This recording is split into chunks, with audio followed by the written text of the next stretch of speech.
अब स्टार्ट करते हैं। ज्योमेट्रिक सीक्वेंस है क्या चीज़? A sequence in which ratio between its term is same is called geometric sequence. ये आपको सही से समझ नहीं आई होगी क्या चीज़ है। अब एग्जांपल देखते हैं ना, तो एग्जांपल से असल समझ आएगी। जिस तरह एग्जांपल में क्या लिखा हुआ है, एग्जांपल क्या है 4, 8, 16, 32। जिस तरह फॉर एग्जांपल कोई भी नंबर्स दिए हुए हैं, जिस तरह इधर मैं एग्जांपल दे देता हूँ, मिसाल के तौर पे 2, एक 3 है, 2 लिख लिया, 4, 6, 8, इस तरह कुछ नंबर्स दिए हुए हैं, ठीक है। इसको क्या कहते हैं? सीक्वेंस कहते हैं। नंबर्स अगर हमने अरेंजमेंट एक सीक्वेंस में नंबर लिखे हुए हैं ना, ये सारा सीक्वेंस है, ठीक है। अब ये जो है ना, ये भी एग्जांपल में एक सीक्वेंस दिया हुआ है 4, 8, 16, 32। अब हमने सबसे पहले चेक करना है कि ये ज्योमेट्रिक सीक्वेंस है कि नहीं है। वो किस तरह चेक करेंगे? हमने क्या करना है, जो सीक्वेंस में फर्स्ट डिजिट है उसको छोड़ के सेकंड से स्टार्ट करना है। सेकंड को डिवाइड कर देना फर्स्ट पे। जिस तरह यहाँ पे इधर मैं प्लेन कॉपी पे आपको समझाता हूँ। मिसाल के तौर पे ये फर्स्ट एग्जांपल है ना, इसमें क्या लिखा हुआ है 4, उसके बाद 8 लिखा हुआ है, उसके बाद 16, उसके बाद 32। फॉर एग्जांपल ये हमारे पास एक सीक्वेंस है और हमें क्वेश्चन पूछा गया कि यार चेक करो ये अर्थमेटिक सीक्वेंस है, ज्योमेट्रिक है या हार्मोनिक है। ये थर्ड टाइप है। सबसे पहले मैंने आपको क्या बताया, ये जो सेकंड डिजिट है इसको डिवाइड करना है फर्स्ट पे। सेकंड डिजिट क्या है? 8 को डिवाइड कर दो 4 पे। क्या आंसर आया? 4 1 ज़ा 4, 2 ज़ा 8। आंसर हमारे पास 2 आया, ठीक है। इसी तरह अब ये 8 हमने कर लिया, अब 16 को डिवाइड करना है इससे पीछे वाले पे। 16 को डिवाइड कर लो 8 के ऊपर। 16 को हमने कर लिया, उसके बाद 32 है, 32 को डिवाइड कर लो इससे पीछे वाला कौन सा है? 16। 32 डिवाइडेड बाय 16। अब इन सब का ना आंसर हमने चेक करना है क्या आता है। इसका हमने फाइंड कर लिया, आंसर क्या आया? 2। इसका क्या आंसर आएगा? 8 1 ज़ा 8, 2 ज़ा 16। इधर भी आंसर 2 आया। इधर भी क्या है? 16 1 ज़ा 16, 16 2 ज़ा 32। तो हम क्या देख रहे हैं कि सबका आंसर जो है ना सेम आ रहा है, 2 2 2।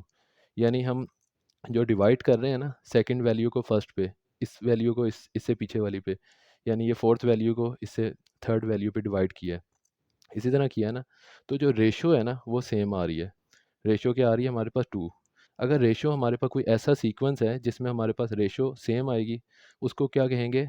उसको कहेंगे भाई साहब जी ज्योमेट्रिक सीक्वेंस या ज्योमेट्रिक प्रोग्रेशन, जो भी आप नाम दो, दोनों का नाम सेम है। अब डेफिनेशन आपको समझ में आ जाएगी अच्छी सी। सीक्वेंस मैंने बता दिया, कुछ भी कोई भी नंबर लिखे हुए हैं ना इस तरह, दरमियान में कॉमा है, तो उसको सीक्वेंस कहते हैं, ठीक है। पेपर में वैसे डेफिनेशन इतना कोई पूछता नहीं है, आपको बस कॉन्सेप्ट पता होना चाहिए कि किस चीज़ को कहते हैं। यानी अ sequence in which ratio between its term is called is same. ये चीज़ आपको अब समझ आ गई होगी उम्मीद है कि रेशो जो है ना टर्म्स के दरमियान, यानी इन दोनों के दरमियान रेशो, इन दो टर्म्स के दरमियान में जो रेशो है ना, यानी 8 को 2 पे डिवाइड 4 पे डिवाइड किया तो आंसर क्या आ रहा है? 2। इधर मैंने लिखा भी हुआ है। जिस तरह 8 को डिवाइड किया 4 पे, सेकंड वैल्यू को डिवाइड किया 4 फर्स्ट पे, तो आंसर 2 आया, ठीक है। उसके बाद हमने किसको डिवाइड किया? इसको डिवाइड किया इससे पीछे वाली पे। 16 को डिवाइड किया 8 पे, तो आंसर 2 आया। इसमें भी आंसर 2। यानी कि ऐसी कोई भी सीक्वेंस हमें मिल जाए जिसमें हमारे पास जो रेशो है ना वो सेम आए।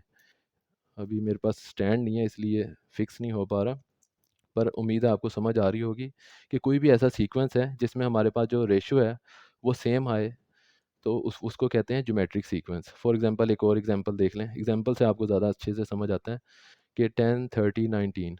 मैंने क्या बताया? सेकंड वैल्यू को डिवाइड करना है फर्स्ट पे। 30 को डिवाइड कर लो भाई साहब जी 10 पे, आंसर क्या आया? 3। फिर 90 को डिवाइड कर लो 30 पे, 90 डिवाइड बाय 30, आंसर क्या आया? 3। यानी रेशो सेम आ रही है, इसका मतलब ये क्या है? ज्योमेट्रिक प्रोग्रेशन है। यहाँ तक आपका कौन सा फार्मूला है वो ये है, A R square A R cube A r की पावर n-1। अब आप कहोगे कि यार ये अजीब सा क्या फार्मूला आ गया, और nth term is equal to a n is equal to a r, ये इस तरह लिखा हुआ है, वो डब्बा बना है तो शायद नज़र नहीं आ रहा। A n is equal to a r n-1, ये फार्मूला है। ये फार्मूला भी सिंपल, आप एक दो दफ़ा क्वेश्चन प्रैक्टिस करोगे आपको फार्मूला भी याद हो जाएगा। ये मैं आपको समझा देता हूँ ये क्या चीज़ लिखी हुई है। ये सीक्वेंस लिखा हुआ है कि ए का मतलब है फर्स्ट टर्म, ए आर यानी फर्स्ट टर्म, और आर रेशो को कहते हैं। रेशो जिस तरह हमने ये रेशो निकाली थी ना, 8 को डिवाइड किया 2 पे तो आंसर 2 आया। इसी तरह जो आर रेशो को डिफाइन कर रहा है, ये मैंने नीचे लिखी हुई हैं चीज़ें। ए क्या है? फर्स्ट टर्म, आर रेशो, और n नंबर ऑफ़ टर्म्स। जिस तरह इधर सिंपल मैं कॉपी भी बता देता हूँ, जिस तरह वो जो फार्मूला था ना simple, a n is equal to a r n minus one, ये आपने फार्मूला याद रखना है और कोई भी ज्योमेट्रिक प्रोग्रेशन का क्वेश्चन आएगा ये फार्मूला आपका यूज़ होगा। आप क्वेश्चन की प्रैक्टिस करोगे आपको ऑटोमेटिकली ये फार्मूला याद हो जाएगा।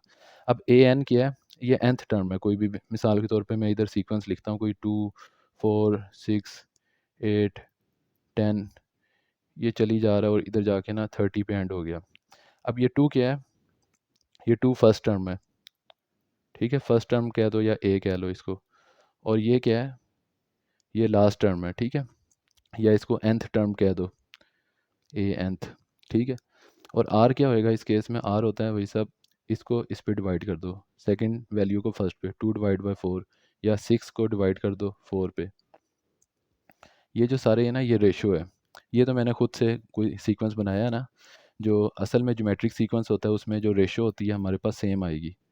इसको डिवाइड किया तो इधर भी 2 आएगा, इधर भी 2, इस तरह। ये तो मैंने एग्जांपल लिखी है ना, ये एग्जांपल ठीक नहीं है, पर जो असल में क्वेश्चन आता है उसमें सीक्वेंस जिस तरह ये मैंने आपको इधर बताया था, ये जिस तरह का सीक्वेंस है इसमें जो रेशियो आ रहा है हमारे पास सेम आ रहा है, 2 2 2। इसी तरह ये जो सीक्वेंस है इसमें 3 सीक्वेंस आ रहा है। अब एक्चुअल क्वेश्चन की तरफ जाते हैं। आपने फार्मूला ये याद रखना है, a n is equal to a r n minus one. अब एक्चुअल फार्मूला वो क्वेश्चन देखते हैं, पेपर में क्वेश्चन किस तरह के आते हैं। अच्छा जी, ये एक इम्पोर्टेंट नोट है, ये आप लोग बस एक किस्म का रीड ही करना है इसको। ये कॉन्सेप्ट भी डिफाइन करता है, whenever we have to find any term of geometric progression then we will use a n is equal to a r power में n माइनस वन। वो कह रहा है कि भाई साहब आपने जब भी कोई ज्योमेट्रिक प्रोग्रेशन फाइंड करना है ना, उसकी nth टर्म फाइंड करनी है तो ये फार्मूला यूज़ होगा, ठीक है। अब क्वेश्चन की तरफ आते हैं, एक्चुअल क्वेश्चन। ये क्वेश्चन क्या कह रहा है, एग्जाम्पल है, find 12th term of this sequence. ये सीक्वेंस दी है, वो भाई कह रहा है 12th टर्म फाइंड करो। अब हमने सबसे पहले ना सीक्वेंस देख के करना है यार, ये अर्थमेटिक है, ज्योमेट्रिक है या हार्मोनिक है। अभी हम ज्योमेट्रिक पढ़ रहे हैं, अगर आपने अर्थमेटिक नहीं पढ़ा तो उसकी मैंने वीडियोस अपलोड की हुई हैं इसी चैनल पे, आप वो अर्थमेटिक प्रोग्रेशन भी देख सकते हैं कि वो किस तरह फाइंड करना, उसका क्या फार्मूला है। अब ज्योमेट्रिक सीक्वेंस फाइंड करने के लिए क्या होता है, सेकंड टर्म को मैंने बताया था इस पर डिवाइड कर लो, 8 डिवाइड बाई 4। अभी क्वेश्चन नहीं स्टार्ट किया, अभी सिर्फ देखना है सीक्वेंस ज्योमेट्रिक है कि नहीं, क्योंकि क्वेश्चन आपको लिखा नहीं होगा कि ये ज्योमेट्रिक सीक्वेंस है। कभी कभी क्वेश्चन में लिखा भी होता है पर इस केस में नहीं लिखा हुआ, तो हम किस तरह चेक करेंगे। 8 को हमने डिवाइड कर लिया 4 पे, 4 1 ज़ा 4 2 ज़ा 8, आंसर क्या आया 2। इसी तरह इसको डिवाइड करेंगे 16 को 8 पे, 16 डिवाइड बाई 8, तो क्या आंसर आया 2, 2 8 ज़ा 16 होता है, ठीक है। यानी हमारे पास जो रेशो है वो सेम आ रही है। तो हमें पता लग गया कि ये क्वेश्चन जो है, जो सीक्वेंस दिया हुआ ये है ज्योमेट्रिक सीक्वेंस। अब मैंने बताया था जो फर्स्ट होता है उसको फर्स्ट टर्म कहते हैं या ए कह दो। इस सीक्वेंस में हमारे पास ए क्या है 4, ठीक है। उसके बाद रेशो हमने निकालनी है, आर रेशो को कहते हैं। आर क्या होता है, 8 को डिवाइड कर दिया 4 पे, या 16 को आप डिवाइड कर दो 8 पे, तो आर की वैल्यू आ जाएगी। अब हमारे पास कौन कौन सी वैल्यू आ गई, ए की वैल्यू आ गई है और आर की वैल्यू आ गई। आर की वैल्यू क्या है 2, दो वैल्यूज़ आ गई हैं। अब इसको फाइंड कर लेंगे सिंपल। इसको फाइंड करने का फार्मूला क्या था, a n is equal to a r की पावर n माइनस वन। ये जो मैंने ऊपर फार्मूला बताया था ना आपको कि ये याद रखना है। उसने क्या nth टर्म फाइंड करनी है। nth टर्म का मतलब होता है कि जिस तरह ये सीक्वेंस दिया हुआ है ना, ये फर्स्ट टर्म है, ये सेकंड टर्म, ये थर्ड टर्म, इसके बाद फोर्थ आएगी, फिफ्थ। उसने क्या 12th टर्म बताओ, 12वीं टर्म। जो इस तरह चलता जाएगा ना, उसके बाद 12वीं जो टर्म आएगी ना 12th नंबर पे जो आएगी, जिस तरह ये फर्स्ट नंबर पे, ये सेकंड नंबर पे टर्म था, इस तरह जो 12th नंबर पे, या कोई भी अगर वो पूछ लेता है भाई साहब आप मुझे 8th टर्म बताओ, 8th टर्म बतानी है, इस तरह कोई भी टर्म बतानी है ना, तो वो हम इस तरह फाइंड करेंगे। एन की वैल्यू इधर हम लिख लेंगे 12, जिस तरह हमने A12 फाइंड करना है इस केस में। यानी ये जो सीक्वेंस है इसकी हमने 12th टर्म फाइंड करनी है, तो we have to find A12, ठीक है।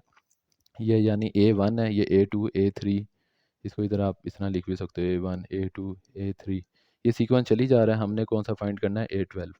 ये उसने क्वेश्चन में बताया हुआ है कि 12th टर्म फाइंड करनी है। यहाँ तक समझ आ गया आपको कि A क्या है फर्स्ट टर्म और R क्या होता है इन दोनों का रेशो। सेकंड वैल्यू को फर्स्ट पे डिवाइड कर दो, फिर इस वैल्यू को इस पे डिवाइड कर दो, रेशियो अगर सेम आएगा वो ज्योमेट्रिक प्रोग्रेशन है, ठीक है।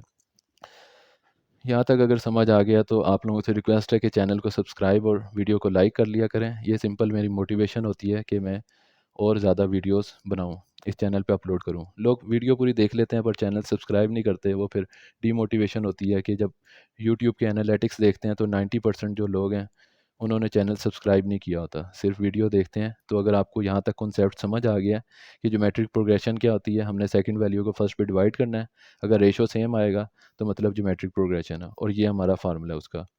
ये फार्मूला हमने याद रखना है, ठीक है। ये आप 4-5 क्वेश्चन करोगे तो याद हो जाएगा। इसी तरह अगर वीडियो आपको अच्छी लग रही है, यहाँ तक समझ आ गया, समझ लो 90% आपका ज्योमेट्रिक प्रोग्रेशन क्लियर हो गया। आप वीडियो को लाइक करना, चैनल के ऊपर अच्छा सा कमेंट देते हो ताकि मुझे मोटिवेशन होती है कि मज़ीद वीडियोस में अपलोड करूँ। अब कंटिन्यू करते हैं कि हमारा क्या था, ये फार्मूला था, इसमें हमने पुट करना है 12, एन की वैल्यू क्या है 12। उसने पूछ कहा है ना कि कौन सी वैल्यू फाइंड करनी है 12th, तो एन क्या हो जाएगा हमारे पास 12, इस फार्मूले में पुट कर देंगे। तो जहाँ पे एन है उसकी जगह वैल्यू आ जाएगी 12। ए की वैल्यू हमें पता है 4 है, ए की जगह 4 लिख देंगे। आर की वैल्यू क्या है 2, ये जो हमने ऊपर फाइंड की थी, और एन क्या है 12 माइनस 1। अब सिंपल इसकी कैलकुलेशन कर लेंगे, ठीक है। 12 में से 1 माइनस किया 11। अब कैलकुलेटर में आपके पास जो साइंटिफिक कैलकुलेटर है उस पर आपने सिंपल लिखना है 2 की पावर 11, जो वैल्यू आएगी उसको मल्टीप्लाई कर दो 4 से, ये वैल्यू आई उसको मल्टीप्लाई करो 4 से, तो ये आपके पास एग्जैक्ट 12th टर्म आ गई। यानी ये जो सीक्वेंस है ये चलता जाएगा, और जो 12वीं नंबर पे जो इसकी वैल्यू आएगी वो आएगी 8192। उम्मीद है आपको ये क्वेश्चन समझ आ गया। इसकी एक और एग्जांपल करते हैं ताकि मज़ीद आपका कॉन्सेप्ट पक्का हो जाए। एक एग्जांपल ये है, इस एग्जांपल में क्या कहा गया, which term of geometric progression is ये। इसमें कहा है विच टर्म, कौन सी टर्म, और उसने क्वेश्चन में बता दिया जीपी। जीपी मतलब ज्योमेट्रिक प्रोग्रेशन की इसकी कौन सी टर्म ये वाली होगी, ठीक है। अब इसको सॉल्व करते हैं। किस तरह सॉल्व करना है, बहुत ही आसान है। मैंने बताया आपको, ये जो फर्स्ट टर्म होती है इसको कहते हैं ए की वैल्यू आ गई हमारे पास 1/8, ठीक है। अब हमने आर फाइंड करने के लिए ना, आर का मतलब होता है रेशो, मतलब सेकंड वैल्यू को भाई साहब डिवाइड करना है फर्स्ट पे। यानी कि इधर मैं बताता हूँ, सेकंड वैल्यू हमारे पास क्या है 1/16, 1/16 को डिवाइड कर लो 1/8 पर, तो ये इस तरह कैलकुलेशन हो जाती है। 8 1 ज़ा 8 2 ज़ा 16, तो हमारे पास आंसर क्या आया 1/2। जिस तरह यहाँ पे मैंने किया भी हुआ है, सेकंड वैल्यू को मैंने डिवाइड कर दिया फर्स्ट पे, 1/16 डिवाइड बाई 1/8, आंसर क्या है 1/2। ये हमारे पास आर की वैल्यू आ गई, ये ए की वैल्यू है। हमारे पास ज्योमेट्रिक प्रोग्रेशन का फार्मूला क्या था, a n is equal to a r की पावर एन माइनस वन। अब इधर सिंपल वैल्यूज पुट करते जाना है। और जब भी एक आपको एक और चीज़ बता देता हूँ, जब भी क्वेश्चन में कहा जाए ना विच टर्म का मतलब होता है एन फाइंड करना है। एन क्या है, जिस तरह पिछला था ना क्वेश्चन, उसमें कहा था 12th टर्म। जब 12th टर्म या 6th टर्म या 8th टर्म कहा जाए, इसका मतलब ए की वैल्यू 8, ए की वैल्यू 12। यानी ये जो सीक्वेंस है ना A1 A2 A3, इसको इस एग्जांपल में कहा था 12th टर्म, तो एक A12 हमने फाइंड करना था, ठीक है। A12 हमने ये फाइंड किया था। अब इस एग्जांपल में उसने क्या कहा है, विच टर्म, जब विच टर्म आ जाए, कौन सी टर्म, तो मतलब एन की वैल्यू फाइंड करनी है। उसने क्वेश्चन में बता दिया कि ज्योमेट्रिक प्रोग्रेशन है, तो आपने सिंपल फार्मूला लिख लेना है। ज्योमेट्रिक प्रोग्रेशन का फार्मूला क्या था, a n is equal to a r की पावर एन माइनस वन, ठीक है। अब ए एन हमारे पास क्या है, ए एन होता है जो लास्ट टर्म दिया हुआ है ना, इसको कहते हैं ए एन। ए एन है 1 डिवाइडेड बाई 1024, ये हमारे पास ए एन की वैल्यू है। ए एन की वैल्यू इधर लिख दी, ए हमारे पास 1/8 है ये, और आर की वैल्यू क्या आई 1/2। अब एन माइनस वन ये हमने किस तरह फाइंड करना है, ये हमारे पास अब कैलकुलेशन करनी है। अब कैलकुलेशन किस तरह करेंगे, ये इज इक्वल टू के इधर जम मार के आ जाएगा 8, तो 8 ऊपर आ जाएगा, इधर 1024 आ जाएगा। अब इनको कैलकुलेट करेंगे तो 1/28, और इधर क्या आ जाएगा 1/2 की पावर n माइनस वन। अब आपको ये याद होगा कि 2 की पावर 7 इक्वल टू होता है 128 के, तो इधर वही चीज़ लिखी है 1/2 की पावर 7। यानी 2 की पावर 7 अगर कैलकुलेटर पे आप लिखेंगे ना, तो वो होती है 128 के बराबर। तो ये हमने इसको इस तरह लिख लिया 1/2 होल पावर 7, और इधर भी 1/2 whole power n minus one. अब इन दोनों को कटिंग कर देना है, तो n की ये क्या इस तरह लिख सकते हैं इसको, 7 is equal to n minus one can be return as, और n की वैल्यू क्या आ जाएगी, ये जम मार के उधर चला जाएगा, 7 + 1 क्या होता है 8, 8 की वैल्यू आ गई। अब आपको ये शायद स्टेप समझ ना आया हो कि ये क्या किया है। ये हमेशा आपने याद रखना है जब भी n की वैल्यू फाइंड कर रहे हैं ना, तो अगर इधर 1/2 है ना, तो इधर भी 1/2 ही बनेगा, क्योंकि ये कैंसिल हो सकता है। तो 1/2 इधर किस तरह बन सकता है, आपने देखना है कि यार ये 128, 2 की कौन सी पावर होगी कि 128 बनेगा। आप इस तरह चेक कर सकते हो, 2 की पावर 3 करके, 2 की पावर 3 क्या होती है, 2 2 ज़ा 4, 4 2 ज़ा 8 बनती है, ठीक है। 2 की पावर 4 में लगाऊं तो क्या बनता है, 2 की पावर 5, 2 की पावर 6 लगाऊं तो क्या बनता है।